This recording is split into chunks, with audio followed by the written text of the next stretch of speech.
Imagine a buttery bun dipped into a spicy, intensely flavorful vegetable mash. Let's make Pav Bhaji, the street food sensation from Mumbai.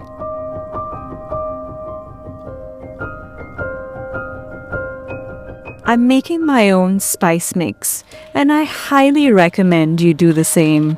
Trust me, you will notice the difference between store-bought and homemade.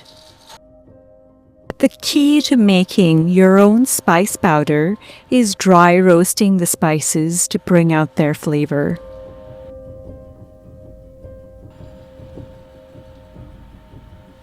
I roast the spices in steps because each category of spice takes varying amount of time to get fragrant, and I don't want to burn any of them.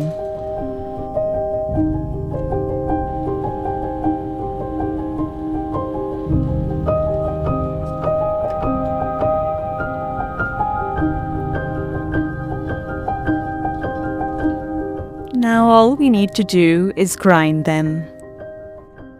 I also added in some powdered spices while making the spice mix.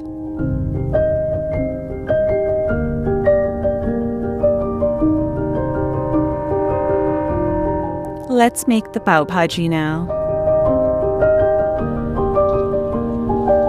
Don't skimp on the butter. I added some oil to prevent the butter from burning.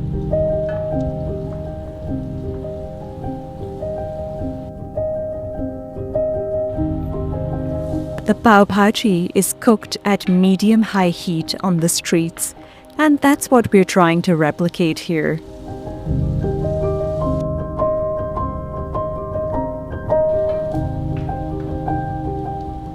We just want the vegetables to soften. There's no need to brown anything.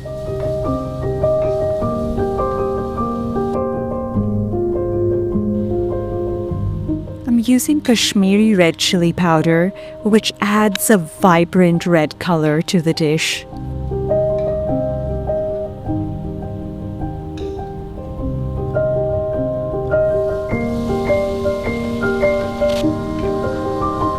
This is the flavor base of the Pav Bhaji, which is what adds all the intense flavors into the vegetable mash.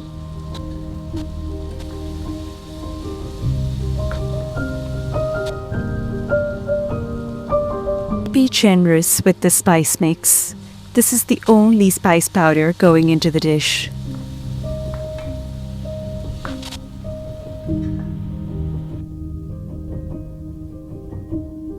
The flavor base is cooked now. Let's add in the mashed vegetables.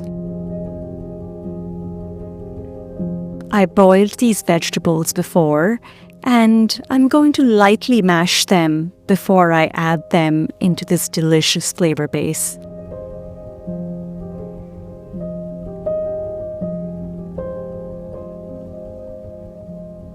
This is not the final consistency of the Pav Bhaji.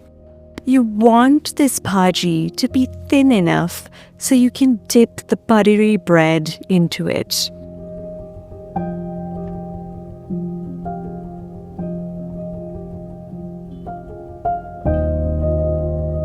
This is how they do it on the streets of Mumbai, and so that's what I'm trying to copy. The Pav Bhaji Masala and butter go into the dish multiple times in stages to create an intense depth of flavor.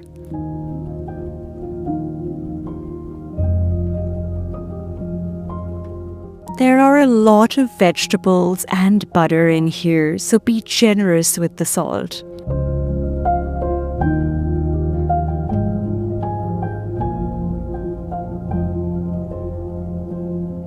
And more butter.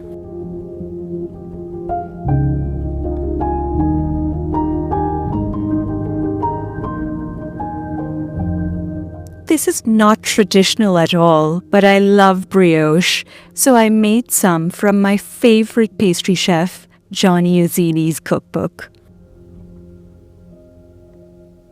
I'm ashamed to admit how much butter went into this recipe.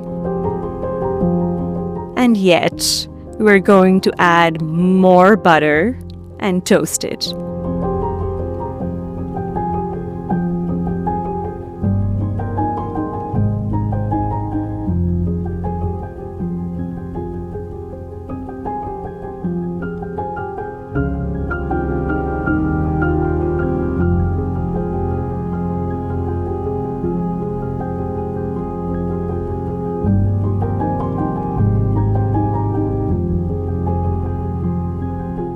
Remember that little bit of flavor base we kept aside while cooking the dish?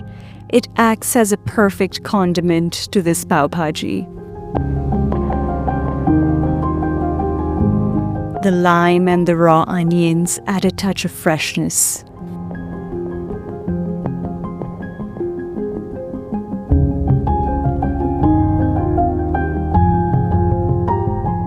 Remember that epic pav bhaji we had in Bombay near a railway station?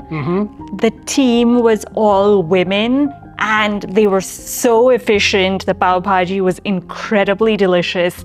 It's probably the best pav bhaji I've ever had. What about you? Me too, so far. Okay, well, let's see how this compares.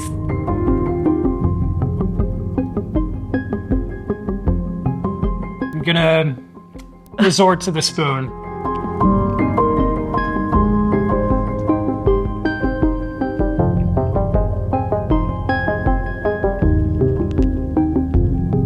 Well, not only have we proven that it is a skill to eat with your hands, but we've also proven that this is delicious. Some infamous chefs might call this ugly delicious, but this is just straight up delicious. Well, thank you, Ross. We added a ton of butter. We added a whole stick of butter in this, not this portion, but the portion that we made. And that's absolutely necessary. Without the butter, that's half of the pav bhaji. So try it at home and let me know in the comments what you think. See you next week. If you liked this street-style recipe, enjoy another street-style snack from Kolkata in this next video.